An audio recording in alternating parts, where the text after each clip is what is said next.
Welcome to Father Fish and the Natural Aquarium.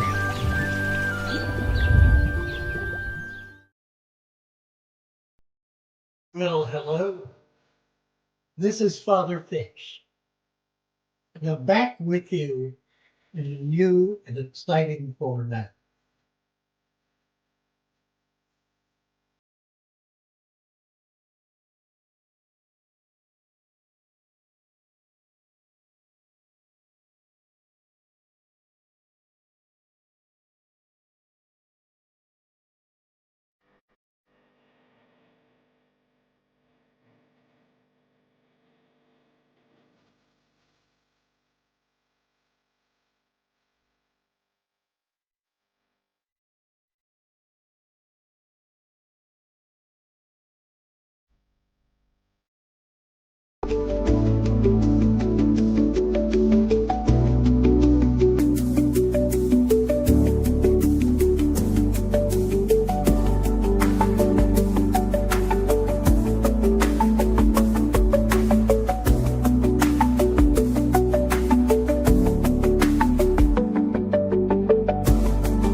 Welcome to Father Fish and the Natural Aquarium.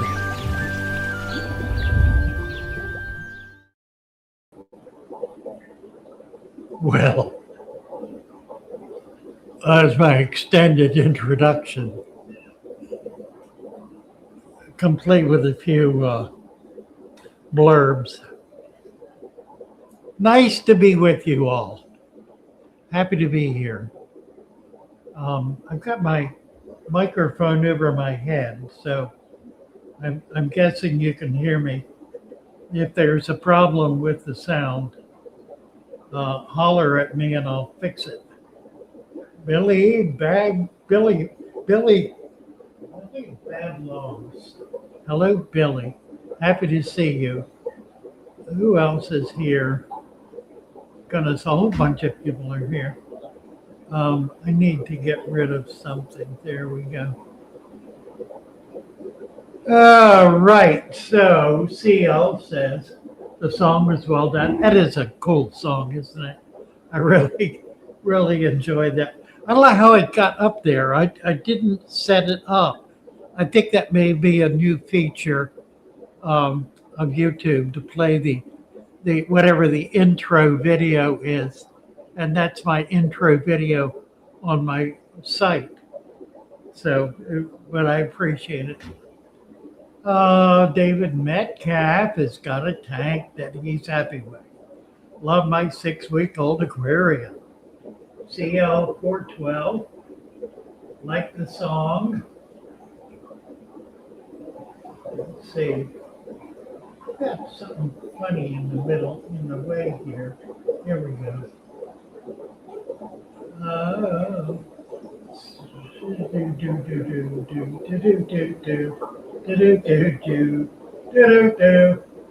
I don't miss many lives. Good to have you here. Got your specialty. I don't miss many lives. Oh, well, all right. I don't miss many lives. Right. I don't miss many live streams. Very good. Good job. Good job getting a special little, a specialties aquatics. Yes. Oh, I miss my brain, I think, sometimes. Hello, says Chimp Dog. Chimp Dog says, I'm excited. Randy Scott's here. And Randy says, this is my first time joining. You know what? Let me see if I can get over here to the channel. Dovey. And I will see if I can give you a wrench. I don't know if I can do anything. Let's see. All right, here we go. I have to go to YouTube to do it. And it's not on, you know what? You're on my other channel. I got 8 watching on, this is Father Fish, which is my big channel. That's odd. Odd. I don't know if I can get to the other channel. Let's see. I don't even know how. Once you Google account, customize passwords. Huh.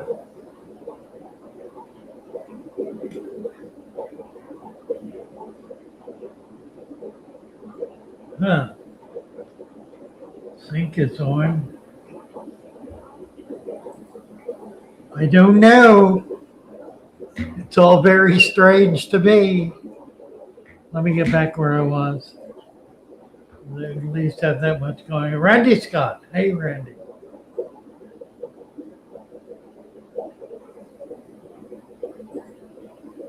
Get down. What is this silliness? Got too much stuff here. Show you referral link. I don't want to do that. Can I get out of that? Wait. Randy Scott. Welcome, Randy. Perfect sound. Good. And Terra Nova says howdy. Scott Hodes. And somebody in Russia. Oh, Greece. Somebody from Greece. Writing in Greek. I can't read it. There's Christian is apparently here. Christian Link. Yunko Kutch. Hey, Christian. Oh, dear. I'm still working on it, Christian. I'm going to get there. I will get there, I promise you. I'm trying to get through the weeds. I've got all kinds of things, and I'm about 90% through it now. And I've managed to postpone the last of it till later in the month. So maybe tomorrow I can get on it. This is interesting. According to StreamYard, there are 97 people watching. That's pretty interesting. Wonder where that number came from. I don't think I have anything like that on YouTube. What's it say? On my YouTube regular channel, I don't know. It doesn't make any sense. None of it makes sense. According to this, there are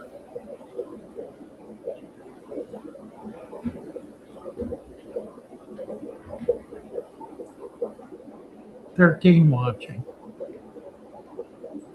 So I got a host of people on the other channel. No rush, Lil, no worry. Well, thank you, Christian. Let's talk fish then. I'm ready. I'm ready, Neil. Let's talk fish. Hey, do pie. All right. Well, I came up with a name for the average fish tank. The average fish tank being a tank that's loaded with whatever chemicals the big box stores manage to sell you. Some gravel or nothing, or marbles, or beads, or some other weird substrate. One or two maybe plastic plants, a castle, or some other felonious hardscape. What else? A few fish with ick, and dry food that has zero nutritional value, preferably a dried hard flake food. That's the average fish tank. And that the name for that tank, the name I've given that tank is quite simply the death tank. So as the next video, I'm suggesting, are you tired of killing your fish? Or would you like to stop killing your fish? Or stop killing your fish? Or something thereupon. The alternative, of course, is to stop killing your fish, because there really is no excuse for killing your fish. There really is none, provided you don't pay attention at all to what the big box stores and most of the online 15-year-old gurus are telling you, which is not to disparage 15-year-old gurus, mind you. It is simply to say that there are far too many giving out advice who don't know anything. And so they're really not in a position to give advice out at all, but they do so nevertheless because they're trying to get clicks or whatever. So what we propose is you stop killing your fish and start creating natural aquariums, because the natural aquarium guaranteed will keep your fish alive for years. Guaranteed. It just will happen. Now you can screw it up. Yes, you can. You can mess it up. And there are those who do. They watch 5 minutes of a video and decide they know everything. So they go out, they dig up some dirt out of their flower bed, which has had God knows what put on it, put it in their fish tank, and they don't have sand, so they put some clay or maybe some marbles or whatever gravel is left on top of it, and they fill it with water without trying to protect it all. So the water stirs it up. They wind up with a muddy tank, and they complain about it being a muddy tank, of course. And then they put, they put fish in it. And of course, the fish died shortly thereafter, which proves to them that the father fish system doesn't work. Now, these same twits will watch 5 minutes of a Wallstead video and determine that, they should get it out of the garden, not out of the flower bed. So out to the garden they go, bring it in, dump it in the pond, put a few plants in it, may or may not cap it with anything and fill it with water. And lo and behold, the plants grow. Well, I can't explain any of that. What I can explain is that if you do our system the way we teach it, you will not fail. And that's an absolute guarantee. So I hand it to you. Which water fish can live? Amen. All of them. All of them. The killer penny stuff over at Rainbow Coral. Not me. I don't know about that. Can you tell us about Rainbow Coral's penny stuff and your time in the Dominicas? Well, that's pretty interesting. Yeah, I was in the Dominicas. What is that really? Rainbow Coral. Lord, I haven't heard about them in years. Yeah, I was in Rainbow Coral, I don't know, 20 years ago, trying to help them get their coral farm set up. I didn't even know they were, well, I'll have to go visit and see who's running it these days. Yeah, I went down there. It wasn't a long trip. I think I went twice, as a matter of fact. Not sure, I don't remember. It's been a long time. Tried to get some biological set up. Don't know what they did with all that. I know we put a lot of rock out in the ocean to coralize. I don't know if they ever found that again. Last I heard, they were going through some major changes, staff changes, and the like. So I guess they got it together. Well, I will visit Rainbow Coral and see what's going on there. Happy to hear about it. It's remarkable. And there can fish live forever theoretically, says Deacon Bean Cooter. And the answer is absolutely yes. Theoretically, fish can live forever. And the reason I say that is because fish do not have an aging gene.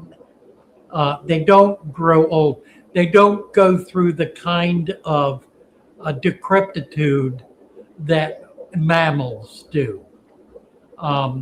However, that may be because they just never get to that stage. No, I think it's because they really don't have an aging gene. They do, however, die. They are antithetically, however, remarkably immune to disease. Remarkably so. In the wild, fish will their slime coat and their natural immunities prevent a whole host of diseases occurring that we manage to inflict upon them when we put them into one of our killer tanks or death tanks. The killer fish tank is capable of creating disease in fish that they are absolutely immune to in the wild, demonstrating simply what a completely destructive and violent and deadly environment we are putting our fish in as a matter of course. Nevertheless, to finish the answer, they do not have a death, that is to say, an aging gene. However, there are a number of conditions they died from, one of which is starvation. Now, it takes a while. Fish do not, they can become very serene, very very sedated, and exert little more than a calorie or two a minute, hour, or day. In other words, they can reduce their heart rate and their breathing rate and their flow rate, their activity rate to the point where they were exerting little or no energy, burning few calories. That, of course, allows their retained fats, their stored fats, to be able to sustain them indefinitely. It is not unusual for mature fish to not eat for 6 months or longer without any substantial damage to the fish. Nevertheless, they can starve. At a given point in time, there simply is nothing left, and they will just roll over and give up the ghost. May take a week or two, might take a month, but they will eventually die from starvation. Number two, they can die from very foul water. Now, the foulness is less a function of chemical poisoning and more a function of oxygen deprivation. That's the major killer. And that happens when a vast amount of pollutants in the form of nutrients are suddenly dumped into their water column overcome the ability of the available flora and fauna to consume it and begin deteriorating thanks to available bacteria. The bacteria, not caring one whit about higher forms of organic life, begins the process of depleting the oxygen in the water column. And it will deplete it to the point where the weakest of the oxygen consuming critters in the water die. That would be shrimp, crabs, other crustacea, including scallops, oysters, clams, bivalves, would also include snails and then fish. Now, the difficulty in this is that when the first fish, clam, scallop, or invertebrate die, it creates that much more nutrients for which inadequate macro, micro fauna are available to consume it.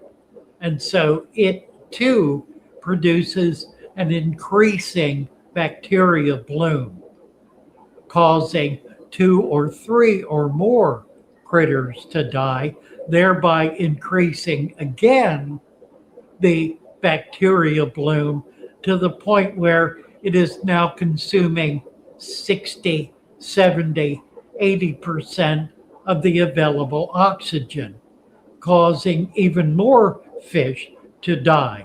Eventually, this creates an environment in which everything except one in your fish tank, typically, everything except one fish has died.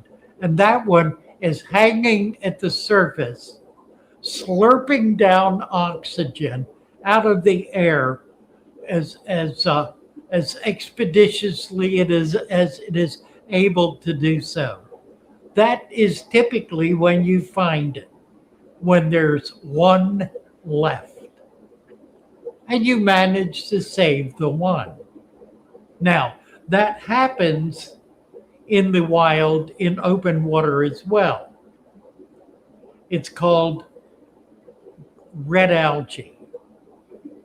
A red algae bloom is not actually algae, it's actually a bacteria that consumes a flush of nutrients, typically in the form of algae that is overwhelming the system, or pollutants in the form of a flush from a municipal water treatment system, creating this impossible situation in which the oxygen is depleted in a substantially large area of perhaps 100 yards, in which everything dies, and causing a huge wash of dead fish and the lake on shore. That's another way fish can die. A third way they can die, of course, is by being eaten by bigger fish. That's the more common way for a fish to die, because there's always a bigger fish out there looking to eat a littler fish. The very biggest fish die from the very littlest parasite. Now, let me say a word about parasites. It is not the intention of parasites to kill. That is not their intention at all. In fact, the code of ethics of the parasite is to prevent the death of its host in order for it to continue to be its host, keeping in mind that if it kills its host, it loses its meal. So the parasite in the wild rarely, if ever, kills a host. More often than not, it will complete its feeding cycle. It will release itself from its host, drop to the bottom, fornicate at will, and produce the next generation of ethical parasites. Now, while I'm on the subject, the ethical parasite has many other parasites in its environment, not all of whom are friendly.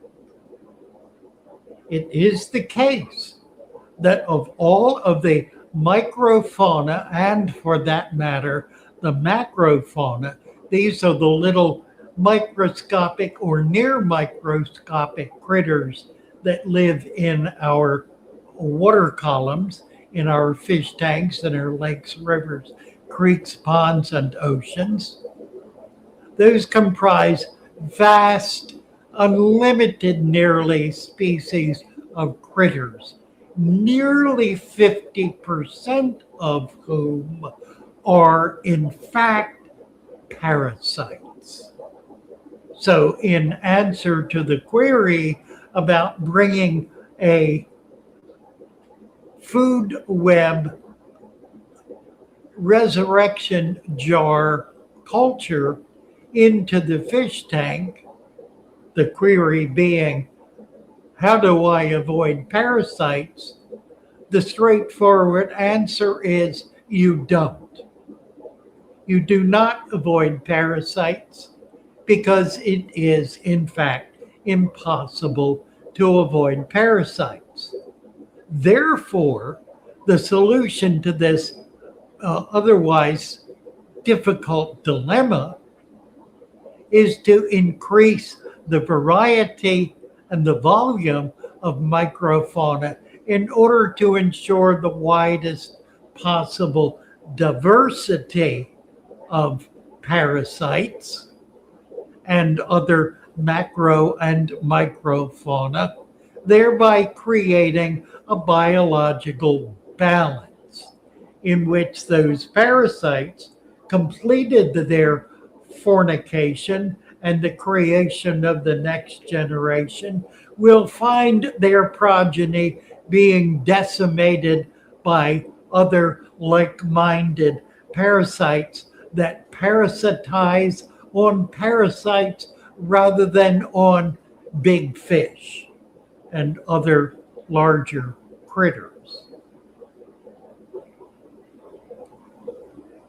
A final means by which fish die, and I'm sorry to make this such an extended answer to such a simple question, but it is my joy and burden to do so.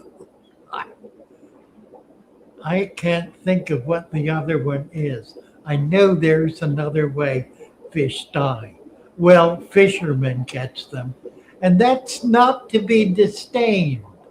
Fishermen do catch them, and in some cases, in such monumental proportions that a population may well be decimated, as we see around the globe. I will admit, however, that far too often that decimation is not the product so much of fishermen as it is perhaps of an environmental change or of some other imbalance in the intricately balanced system that is the system of nature. I could go on, but I won't. So let us continue looking at the questions. Can you tell us about rainbow coral? I will kill this up. Killer penny stuff. I heard they had a killer penny stuff around. You know what? Oh my word. Now, whoa. Well, there was one. Oh, rainbow coral. Rainbow coral. You mean they're back? You mean they're actually doing something? I don't know if I can even find that.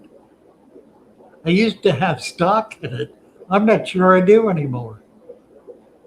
It's been a long time. Oh dear, this is interesting.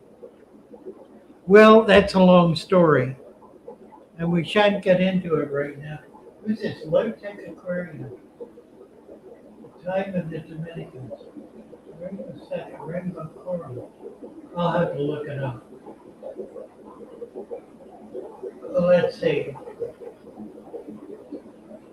Before I met Father Fish, I was a fish undertaker. There it is.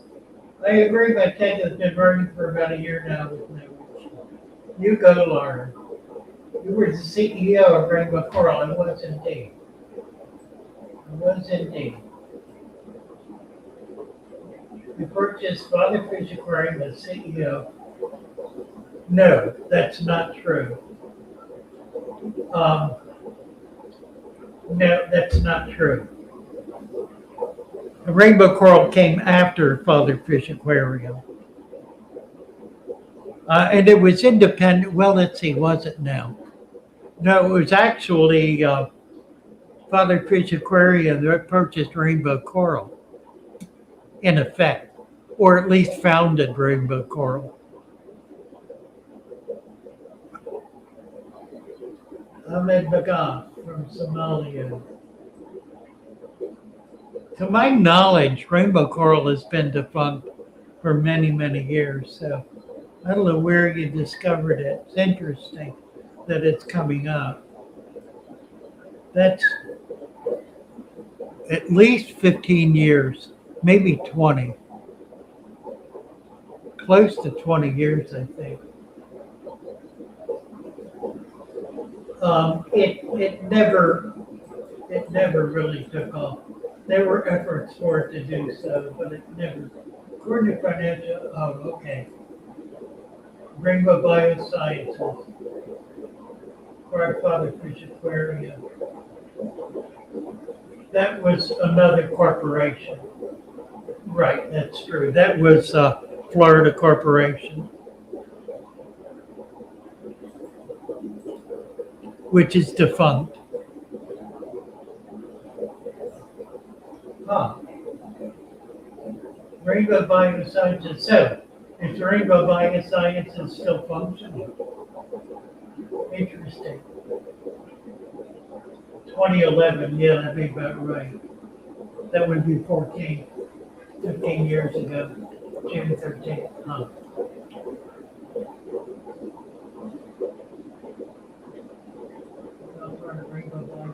Rainbow Biosciences bought Rainbow Coral, actually.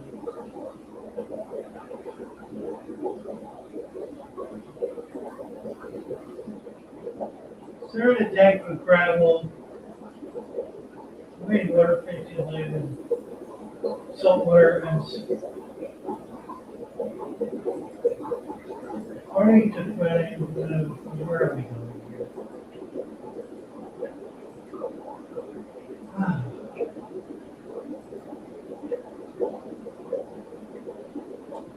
Yeah, well, that's true. That's true. No, not true. Not true.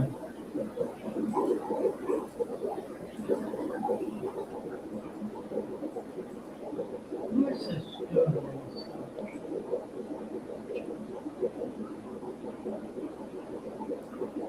Low temp aquarium. Huh.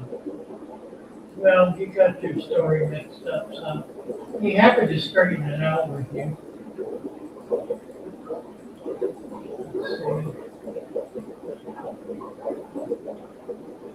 Learn Barrett. Some of us are here to learn.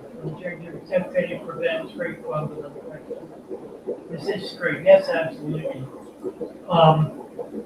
Well, here's the story about fungal infection. A fungal infection, fungus follows bacteria. If there is a fungal infection, there is an underlying bacterial infection. Fungus does not attack live tissue. It attacks dead tissue. It grows on dead tissue.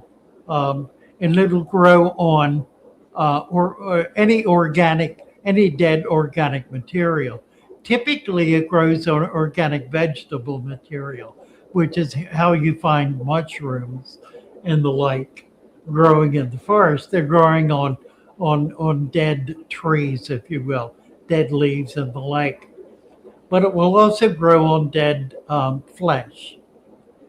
That's what the fungal growth is that we see growing on fish sometimes, as well as on skin, on human skin.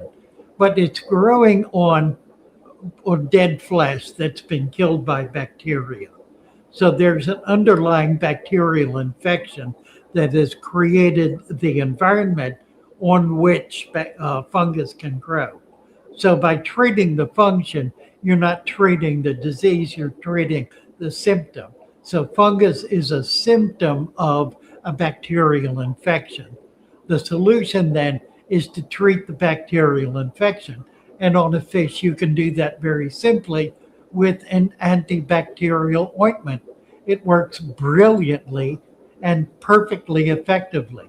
You simply dab it on, take the fish out of the tank with a net, and dab some antibacterial ointment, neosporin, or any derivation thereof on that infected spot, and the fungus will immediately wipe away, which will allow the antibacterial ointment to cover the bacterial opening. It will kill the bacteria instantly, and it will cover the wound sufficient for the slime coat to come over to overcoat the wound, thereby making it possible for the fish to heal. So one of the reasons fish heal so well is because their slime coat prevents bacteria from coming in and prevents many parasites from coming in. There are parasites that can. The ick is one. It is able to get through that slime coat, as are other larger parasites. But the long and the short of it is you treat a fungal infection by treating the underlying bacterial infection. First, where ginger is okay to prevent and treat fungal infections. This is the second time I've heard about ginger.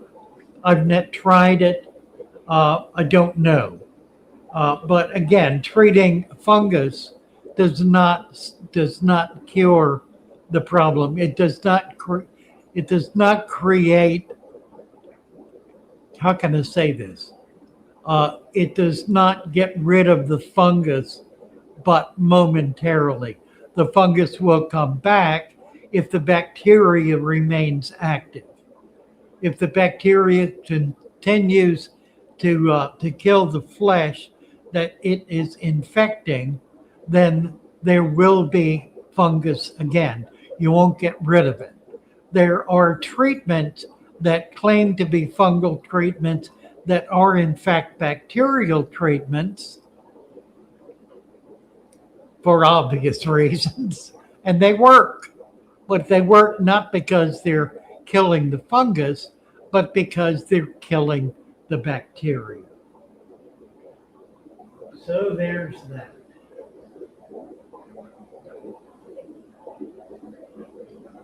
To prelave in the nature, prelave meaning to take anything from, in France it is forbidden by law to prelave in the nature, meaning to take anything from nature.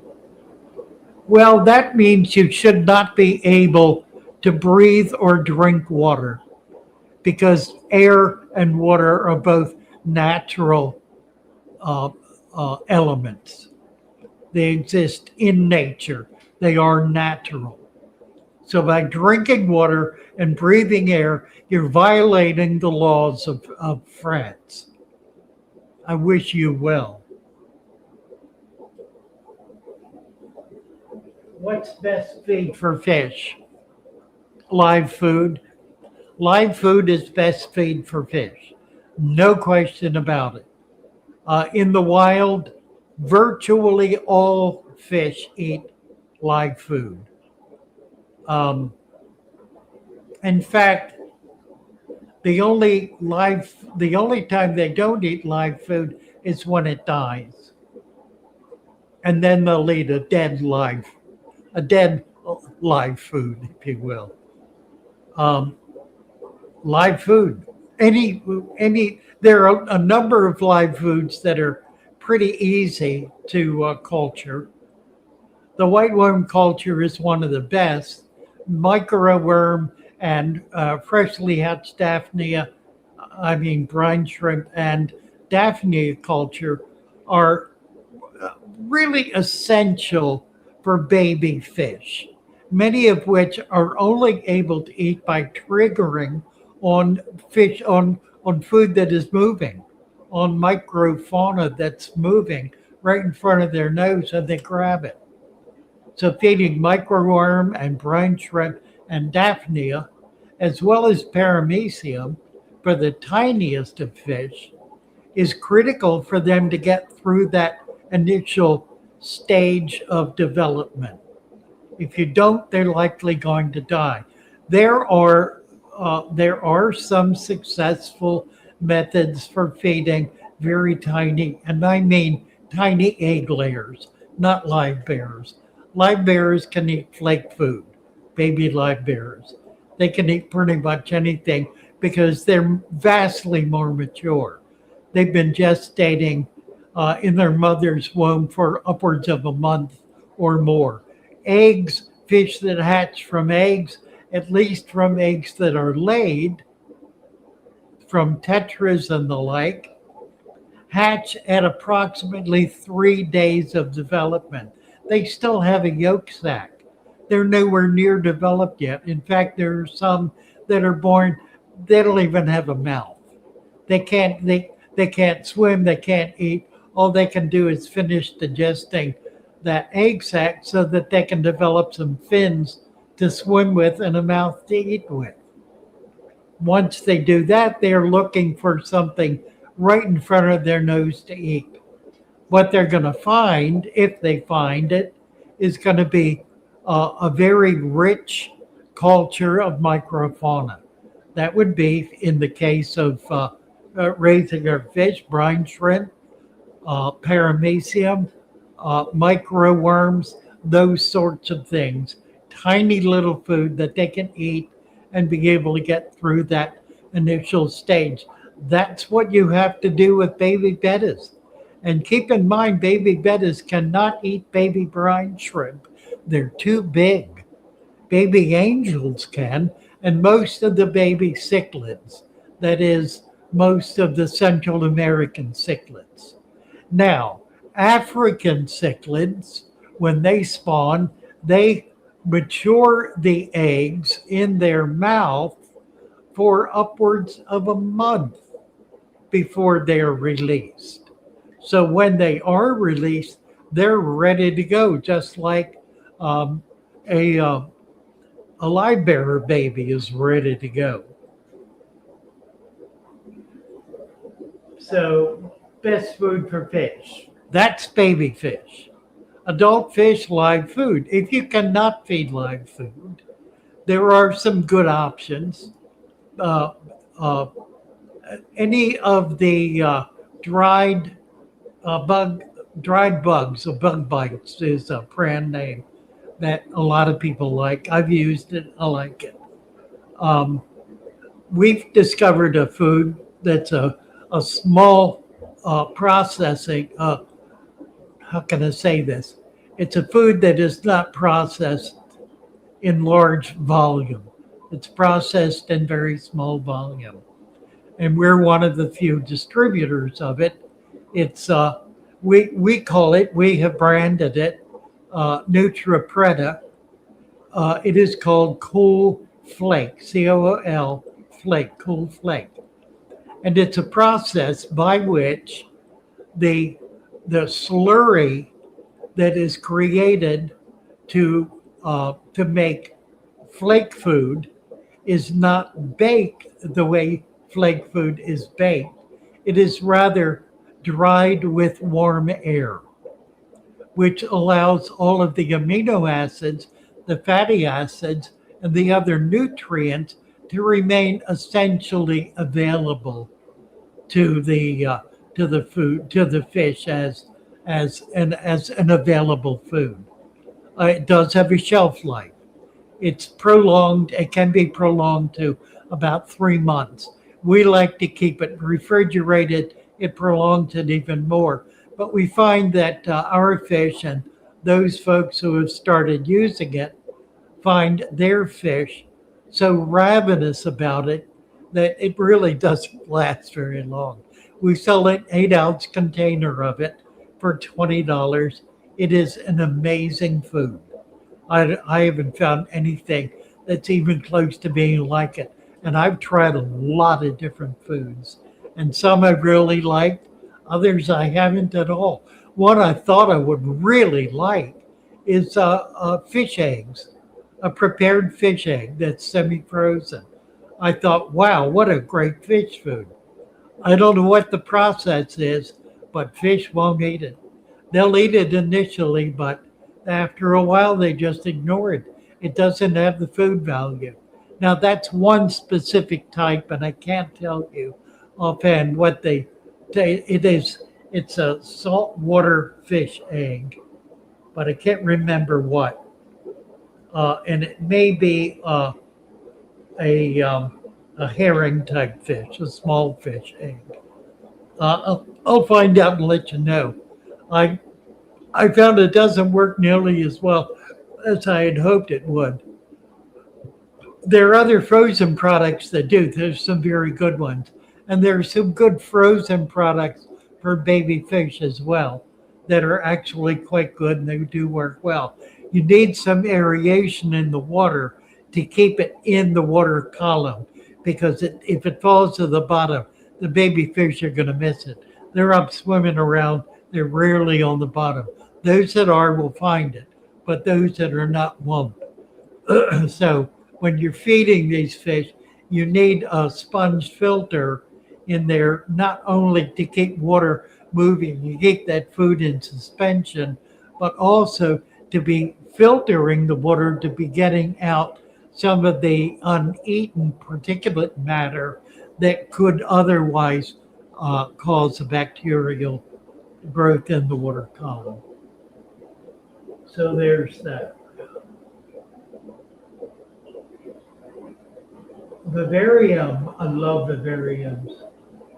I need to create some vivariums. Thank you, Vince, for that.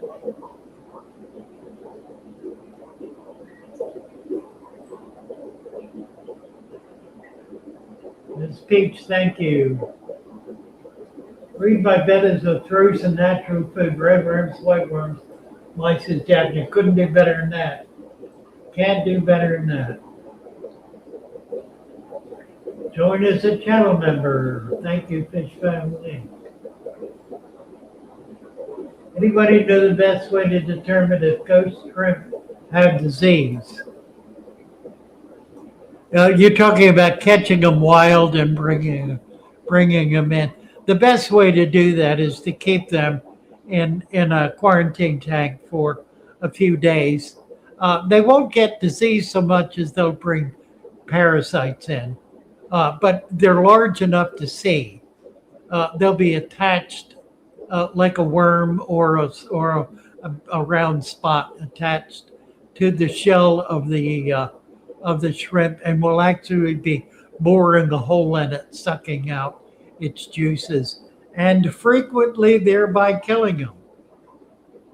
That's not to say shrimp are parasites; they're not, but the parasites can kill shrimp. So you want to be careful about that. Just keep an eye on it. Look for anything that looks unusual. You can usually spot it very easily. It's pretty obvious. I like a top of leaves to prevent fungus. So you say.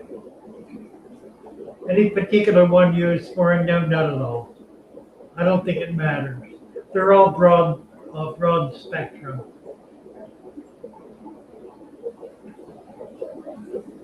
Relieve means microfauna in nature is forbidden. Isn't that strange? Isn't that just strange? Microfauna, of course, are what allows you to digest your food.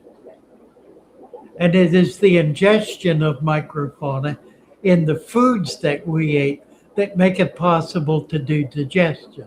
So claiming that microfauna is illegal to take means you should not eat food because food is a primary source of microfauna.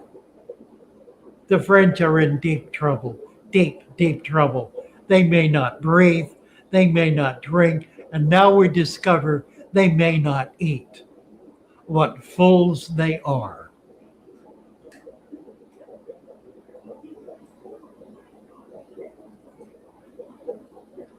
Some catawba is never bad. Open water granite tea, whatever that.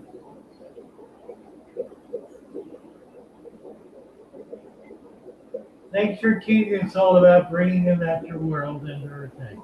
Thank you, Dill. Still trying to make a Daphne culture. Can be difficult. The key to it, there are a couple of little tricks. One is it's really important to try to do it outdoors where there's some natural sunlight because you need a pretty rich algae culture to keep it going. So you need direct sunlight. You can do it without that, but it's difficult to keep the green water up. They do tend to deplete it. Number two, you must have a cover. Now it can be a clear cover or it can be a fine mesh net cover in order to prevent mosquito larvae. Mosquito larvae are a great food, but they eat Daphnia, you see. Mosquito larvae are a predator on Daphnia, as are, what's the other one? Damselfly larvae, which is a tiny red worm. Also will feed on, I believe, will feed on very tiny, freshly hatched Daphnia. So you need a screen to cover it, and you need to feed it. There, you can feed it yeast, that works.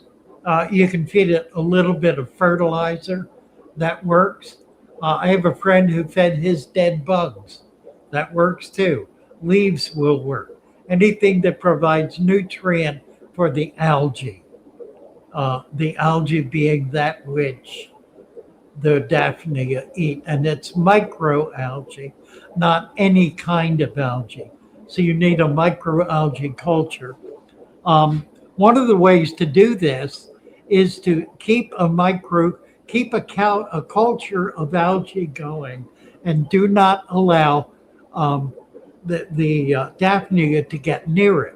Feed it to the Daphnia, so it's a one-way trip. That means that whatever you're taking the green water out of the culture with never touches the Daphnia culture. You pour it in, dip it out and pour it in, and then rinse it good because you don't want to get any Daphnia back in that green water. So that's the more, if you need to do it in-house, try to maintain a green water culture that you can feed to the Daphnia. The green water culture is the key. If you can keep it going outside, you'll be able to keep your culture going outdoors.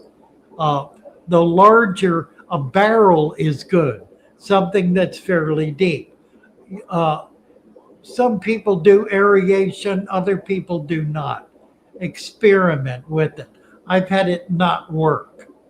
I've had it more effective when the Daphnia are able to move up and down in the water column without the water moving up and down in the water column. I've had it actually die off when I had movement in the water. So try it that way in your community, in your home, in a laboratory environment or a fish room environment. You may need some light aeration. My suggestion would be to raise them in a tray to create as much surface space as possible, so that you'll be able to get that O2 CO2 exchange. Oh, do. Culture. 1 inch of soil, 2 inch full sand. The Buddha keeps digging down to the soil. Okay, you can get rid of the fish. The other solution, and this will work pretty well, you'll need to take all of your hardscape and plants out to do it. Get some egg crate mesh. That's the plastic mesh. It's like 1/2 inch mesh.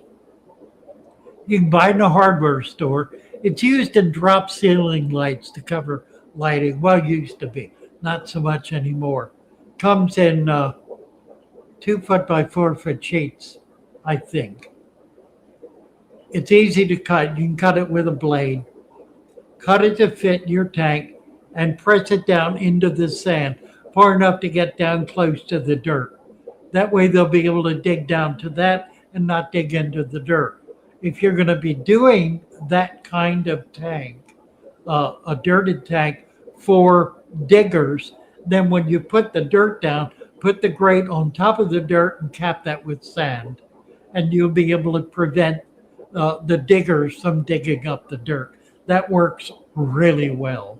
And it does not prevent roots from getting down into the dirt. It will cause some roots to tangle in it, but really not very much, because the openings are pretty big and the roots don't get that big, and they really don't tangle in it. They don't get big enough to get thick and grow around the opening. In other words, you're rarely going to have a 1/2 inch thick root growing on an aquatic plant.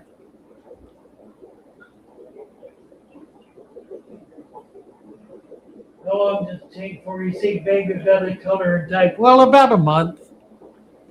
3 weeks to a month if they're well fed. Dry culture Daphne procrastinum, cyclops, and microburn, and 3 adult Daphnia. Yeah, you just have to keep experimenting with it. It is doable. You really can do it. And the thing that's nice about it is once you get a lock on it, you're locked in. I have friends who have had cultures for 50 years, same culture. They never lose the culture because once you get it figured out, you're not going to lose it. You just learn how to keep it without it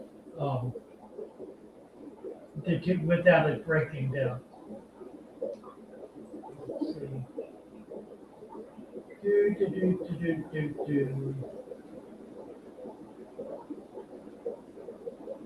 Bettas are adults, not babies.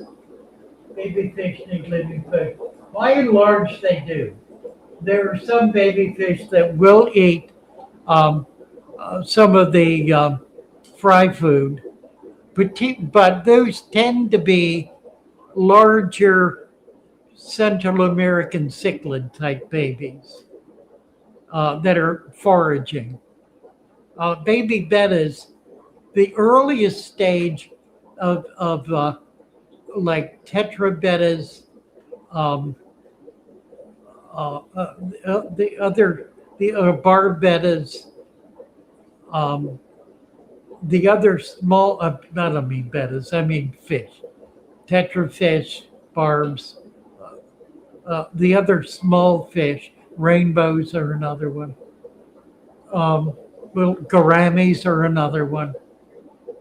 They are, when they first need food, they are so tiny that they cannot forage. They will eat what's in front of their nose. I mean, the food available to them needs to be at that level of density. And for at least the first few days to a week, that's what they depend on. There's got to be enough food in there for them to find it without looking for it. For it to be right in front of their nose, and they go, oh, open their mouth and they've got it. They might dart a little bit, but it won't be more than 1/4 of an inch It'll be a very short dart. And it won't really be a dart at all. It'll be more like a snatch and grab. Once they're through that first stage, then they're able to do more foraging and will actually go looking for food. But those first few days are critical to have a strong population of food. Now, a good rich food web goes a long way with baby bettas, for example, because they're down in the bottom or they're right in the top if you got plants growing there, which are areas that are filled with microfauna. So they'll find it. A rich microfauna in your baby tank is the surest means of succeeding in being able to grow baby food, being able to save them, keep them going. Doom Pie was at the fish doorbell. Oh, that's fun. Post the link for the fish doorbell. That's fun. No activity. No activity. Let's see. Was cold? Well, cool where you are. Did you open a shop? I did. I opened a shop in Salisbury, Maryland. I closed the shop in Florida about, I guess, 4 years ago. I just kind of sold it out and abandoned it. I think I closed the corporation. I let it lapse in any case. I think it did do a final report on it, but that corporation in Florida, to my knowledge, no longer exists. If it does, it's not been renewed. So the Fatherfish Aquarium, I think it's Fatherfish Aquarium LLC in Maryland is the new corporation. What can feed an anchor catfish? Anchor catfish. An anchor catfish. What is unique about an anchor catfish?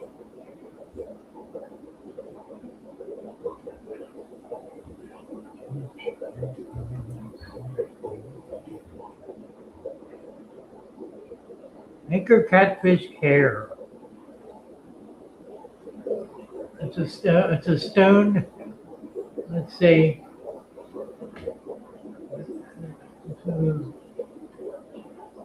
Doo-be-doo.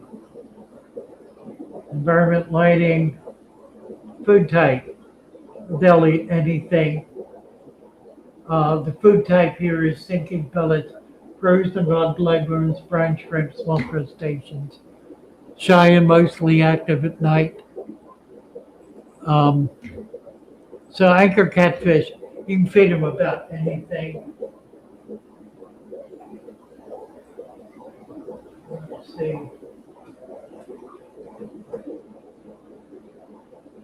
Hello, Holly Gibbs. Nice to see you.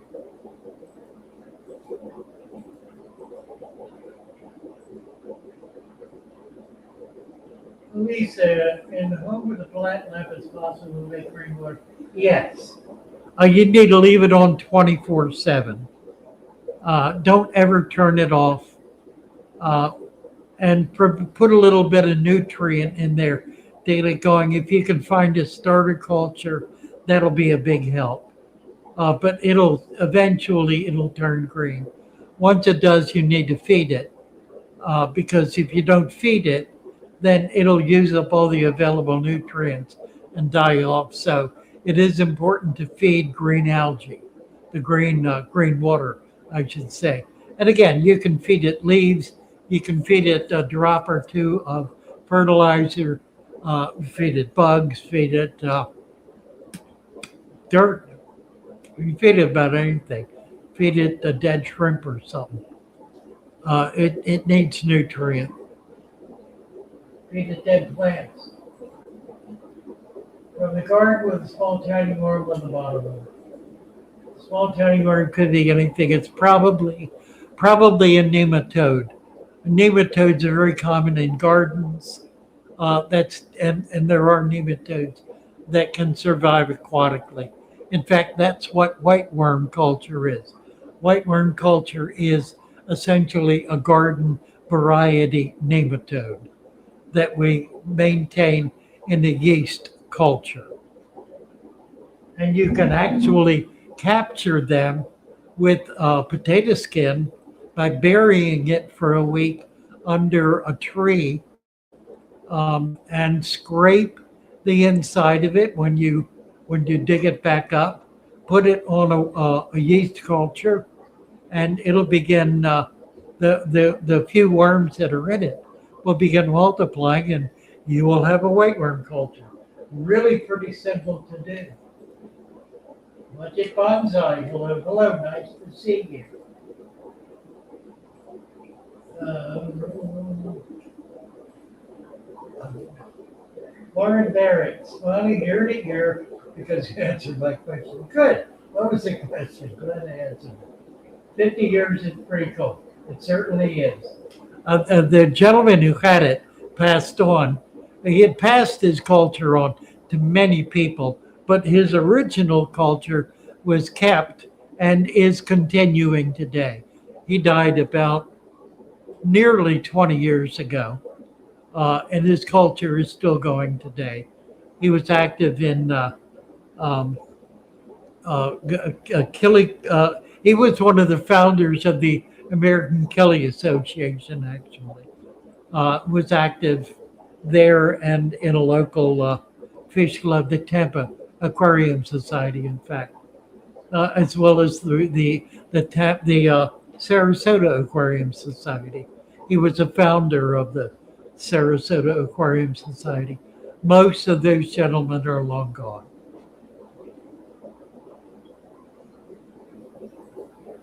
He was Doc. He was famously known as Doc, affectionately known as Doc. Spirulina and yeast solution good for adapting in winter. If waiting for your morning. Yeah, that works pretty well. Spirulina is the spirulina that you buy cannot be resuscitated. It is dead. It is possible to start a live spirulina culture. It's pretty tricky, but it can be done. I've never done it. I've read the research on it. It requires essentially, or at least back when I read it, a laboratory to do it. I'm sure there are simpler methods today.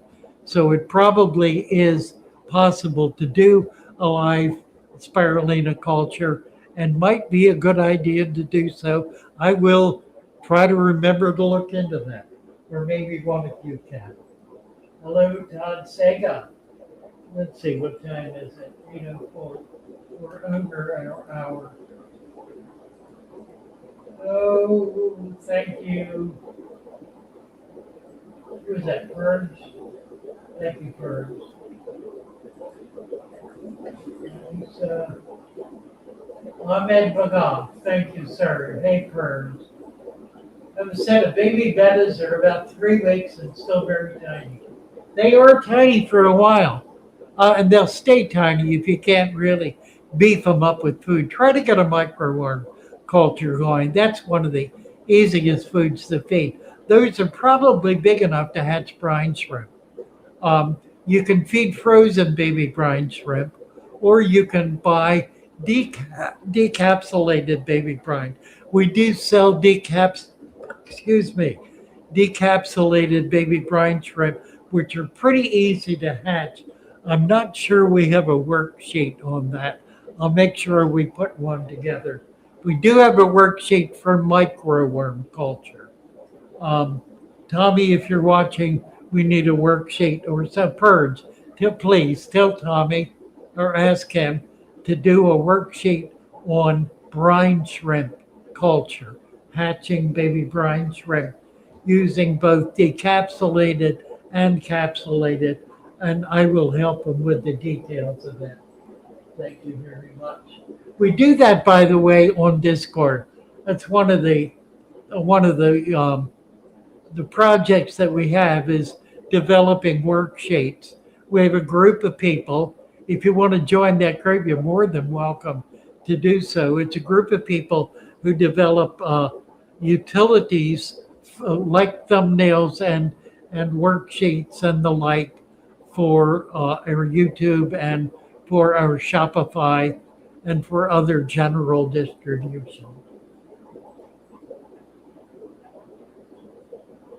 I don't think YouTube lets me post a link. It should. There should not be a problem. And you're posting a link right now. Oh, I'm sorry.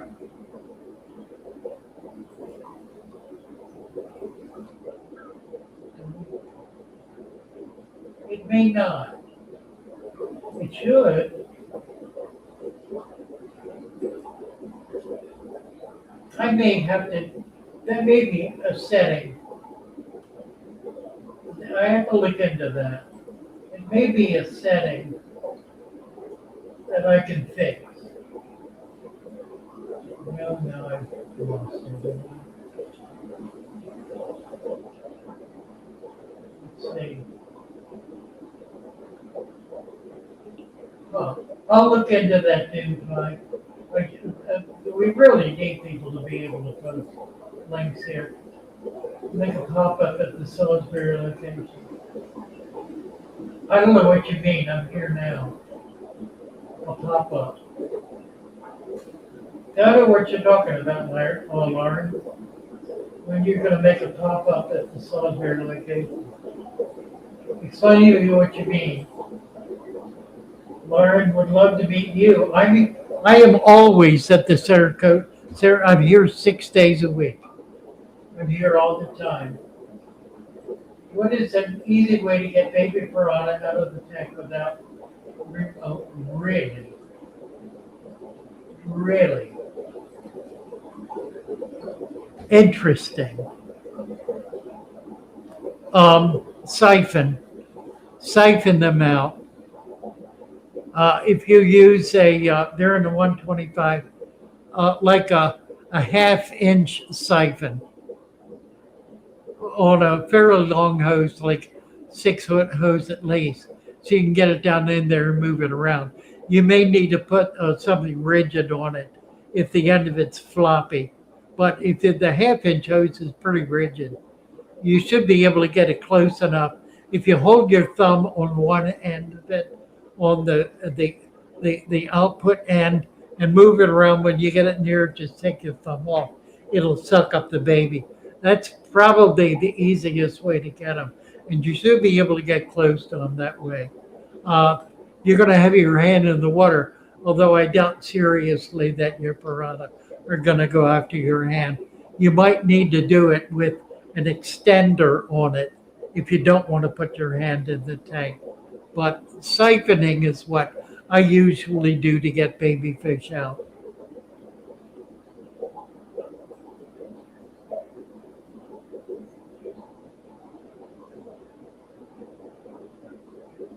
You have mic on. I do. Open the location. Yes, I do. Yes, I have a location open. It's a store. I have a store in Salisbury, Maryland, that's open 9 to 4, 6 days a week, closed on Sundays.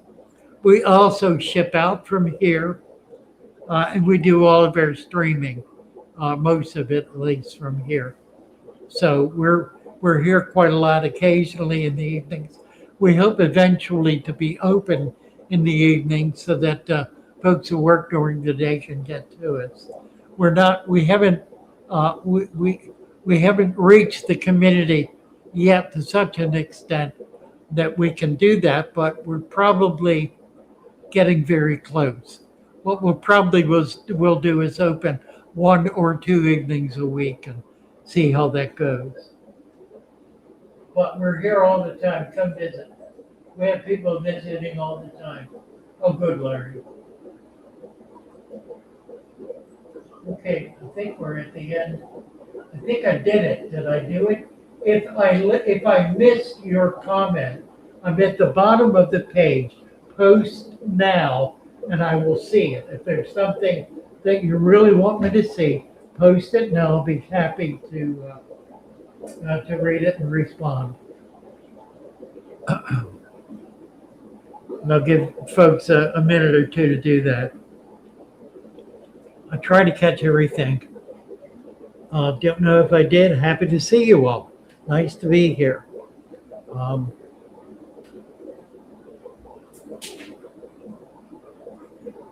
that was strange. We started out, it looked like we had 97 and it kept dropping. I think that was a glitch. I don't think there were actually that many people here. I think it started from 100 and worked backwards for some peculiar reason. We're at in the 40s, which is pretty good. Typical. It's the high end of typical. So pretty good. If we start giving stuff away, we can get it to 100. I'm not sure I want to do that. Or if I start doing daily, I am still thinking about doing morning live streams. My problem is getting up in the morning. I'm not real good at it. What I might have to do is schedule it for a little later in the morning, say 10 o'clock or like that. We'll see how it goes. But I kind of would like to do it. I did that before 7 days a week. My notion would be to do it 5 days a week, Monday through Friday, and to do it as part of our shop, so that what is going on in the shop will be part of the show. Okay, Adam Arborister says, we're the loyal ones in the GP4. Still here with you, Lauren Barrett. Thank you, Lauren. Might make a trip. Lauren is 5 hours away. Oh, I see. Well, we have people. I've had people drive here from Louisiana. I've people drive up from Virginia routine. That's a 3 hour trip. 5 is a little far. That's 10 hours driving a day. You might want to plan a trip to Ocean City or something, or Assateague in the mix. Take a couple of days, stay in a hotel, enjoy it, make a like a weekend vacation out of it. We're here Saturdays, and if you're going to be here Sunday, call me and I will make room for you if I can. I'm often tied up until mid-afternoon on Sunday, but I'm happy to work something out. Let's see. Oh, we're down to it. Sneaking in to say hello, Brenda Verda. Hi, Brenda. Brenda's in the other room. Adam, who says? That's right, Adam. Oh, specialties at quantum. Brunch streams. Yeah, brunch streams. That's not a bad idea, is it? We could do that. What can we do to the throughput to not make the water so red? You can soak it in an outdoor container like a bucket for 3 to 6 months. That'll work real well.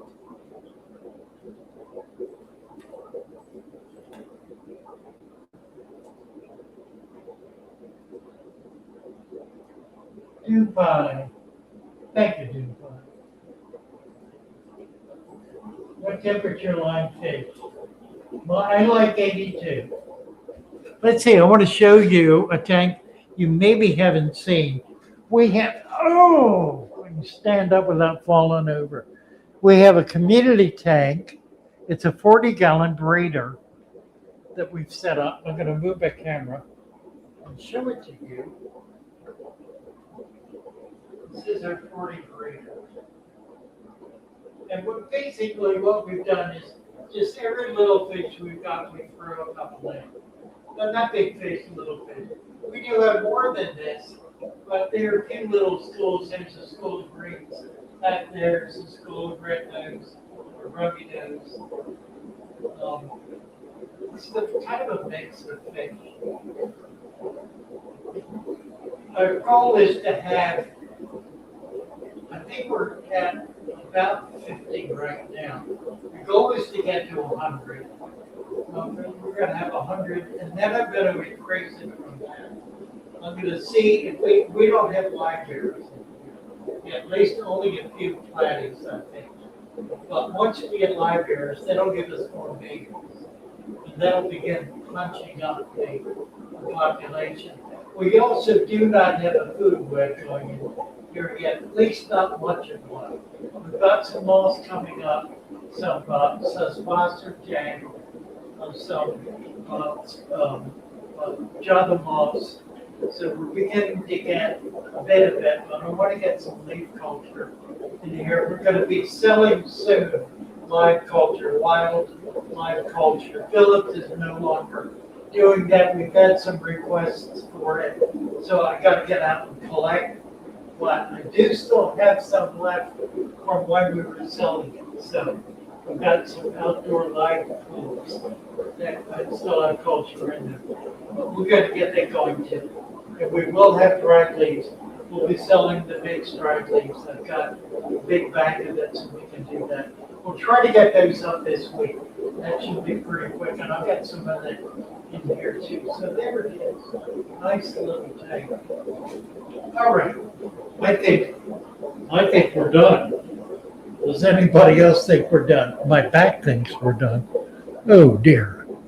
Let me sit down again where I fall down. Oh, I'm getting real bad on my feet. I'm not moving around enough. And I need to do that. And green tetras.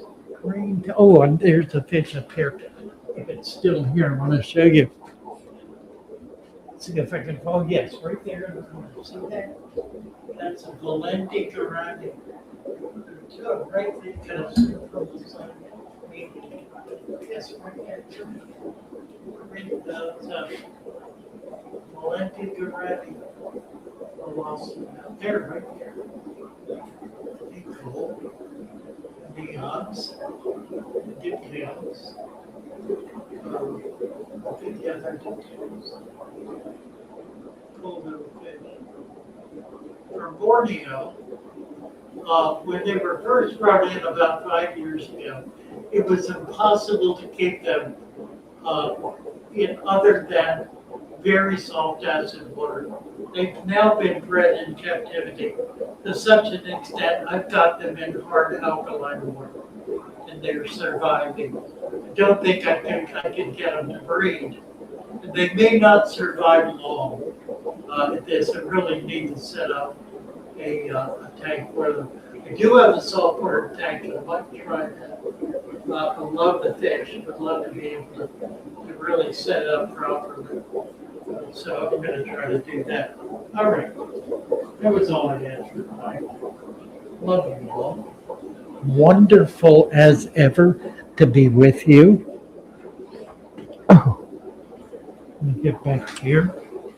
And we're going to say, love you all. And bye for now. Let's see if we can do a closing.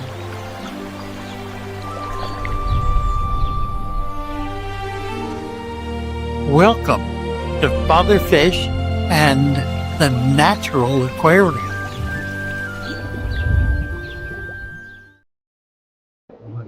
Love you all. Bye for now. Well, hello. This is Father Fish.